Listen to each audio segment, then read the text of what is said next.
ஞானானந்தமயம் தேவன் நிர்மலஸ்படியாகதும் ஆதாரம் சர்வ வித்யானாம் ஸ்ரீ லக்ஷ்மி ஐகிரிவா முபாஸ்மகே. நிறைய பேருக்கு உடம்பு பிரச்சனைகள் ப்ராப்ளங்கள் அதிகமாக இருந்திருக்கும். சில பேருக்கு இளம் வயதிலே வரும், சில பேருக்கு வயசானதாக இருக்கும். ஸோ இது ரெகுலர் ஃபீச்சர் எல்லா இடத்துலையும் இருக்கிறது தான். இதை நம்ம எதுவும் சொல்ல முடியல, ரொம்ப கஷ்டப்படுறாங்க. இதுக்கு பெர்மனெண்ட்டாக ஒரு ஃபியூச்சர் ஒரு கான்செப்ட் ரெடி பண்ணி தான் ஆகணும். ஸோ அதுக்கு எந்த வழிபாடு செஞ்சால் எந்த இது கிடைக்கும். ஸோ மேஷ லக்னத்துக்கு இந்த மாதிரி தீராத உடல்நல கோளாறுகள் ஏற்படும் எப்படின்னா அவங்களுக்கு பெரும்பாலும் ஸ்டமக் ப்ராப்ளம் நிறைய இருக்கும். அப்படி இல்லைன்னா இஎன்டி ப்ராப்ளம், ஆஸ்மா, சைனஸு அந்த மாதிரி சம்பந்தமான ப்ராப்ளங்கள் அவங்களுக்கு ஜென்ரலாக இருக்கும் எல்லாருக்குமே. அவங்க என்ன பண்ணணும், பிரத்யங்காரா காளி கோயில் தரிசனம் பண்ணுறது ரொம்ப ரொம்ப விசேஷம். அது என்றைக்கு பண்ணணும்னா புதன்கிழமை பண்ணணும். அப்படி இல்லைன்னா அவங்க வீட்டில் ஒரு கன்னி தெய்வம் இருக்குன்னா அந்த கன்னி தெய்வத்துக்கு பண்ணலாம். கன்னி தெய்வத்தில் பண்ணிங்கன்னா அதுக்கு ரொம்ப விசேஷம். அது அஸ்த நட்சத்திரத்தில் பண்ணுறது ரொம்ப விசேஷம்.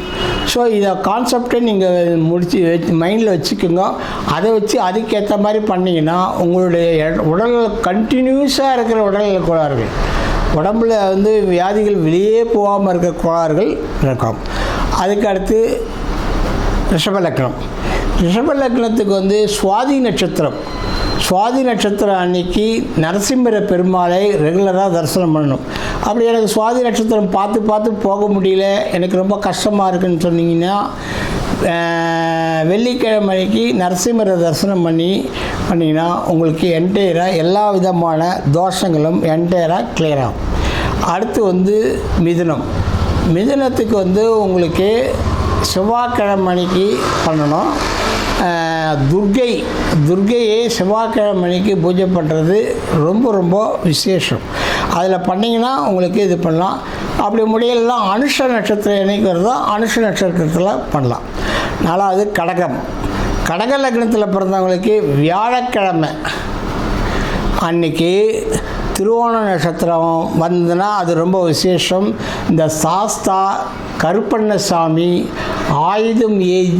ஆயுதம் வச்சிருக்கிற அம்மன், ஆயுதம் வச்சிருக்கிற ஆண் தெய்வங்கள், இதை நீங்கள் ரெகுலராக முனீஸ்வரன் மாதிரி எதாக இருந்தாலும் பரவாயில்ல, கருப்பண்ணசாமி தான் பரவாயில்ல பண்ணி தொடர்ந்து நீங்கள் பூஜை பண்ணிங்கன்னா உங்களுக்கு அது என்டையராக கிளியர் ஆகும்.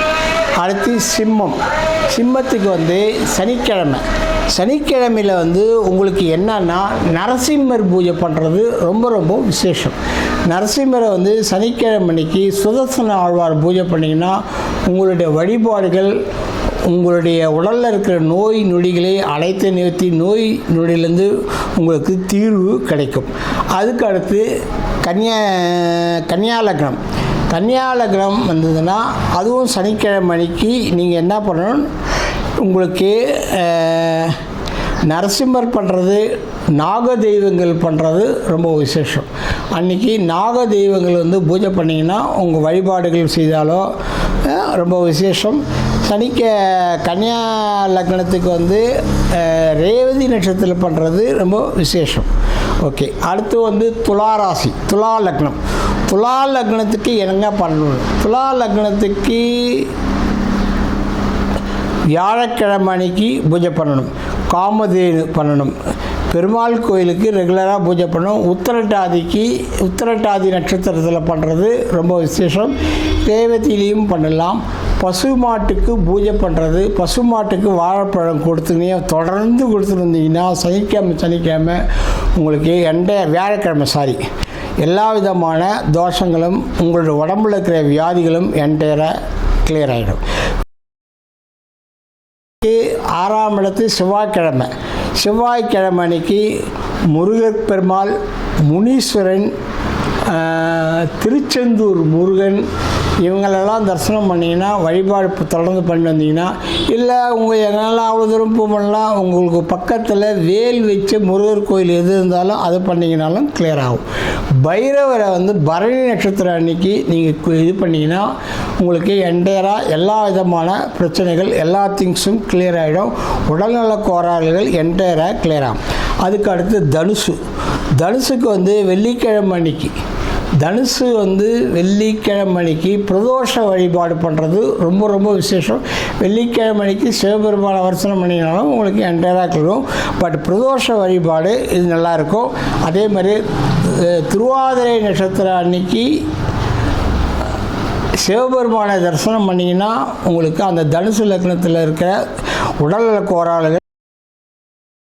அடுத்து வந்து மகரத்தில் வந்து புதன்கிழமை அன்னைக்கு ஆஞ்சநேயர் நடராஜர் வழிபாடு ரொம்ப ரொம்ப விசேஷமாக நடக்கும்.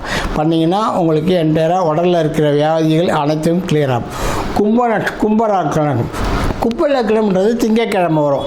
இந்த திங்கட்கிழமை வர்றது 3ஆம் பிறை நட்சத்திரம் மாதத்தில் வரக்கூடிய முதல் திங்கட்கிழமைக்கு தரிசனம் பண்ணிங்கன்னா உங்களுக்கு உடம்பில் இருக்கிற எல்லா வியாதியும் இருக்கணும். சந்திர மௌலீஸ்வரர் தரிசனம் பண்ணுறது ரொம்ப விசேஷம். அதுக்கடுத்து மீனம் வந்து ஞாயிற்றுக்கிழமையில் சுதர்சன ஆழ்வார், பைரவர், பித்திருக்களை தரிசனம் பண்ணிங்கனாலோ வழிபாடு பண்ணாலோ உங்களுக்கு உங்களுடைய தோஷங்கள் அனைத்தும் கிளியர் ஆகும்.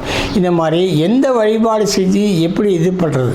ஆக்சுவலாக உடல்நலக் கோளாறுக்கு வந்து ஜென்ரலாக எல்லாருமே செய்யக்கூடிய ஒரு சதாதன நிரந்தர பரிகாரம் என்னான்னு சொன்னால், திருவாதிரை நட்சத்திர அன்னைக்கு சிவபெருமானையும், இல்லை திருமாலை வழங்குறவங்க திருவோண நட்சத்திர அன்னைக்கு சுதர்சன ஆழ்வாரையும் வணங்கி வந்தாலும் உங்களுக்கு என்டையராக எல்லா விதமான தோஷங்கள் கிளியராகும்.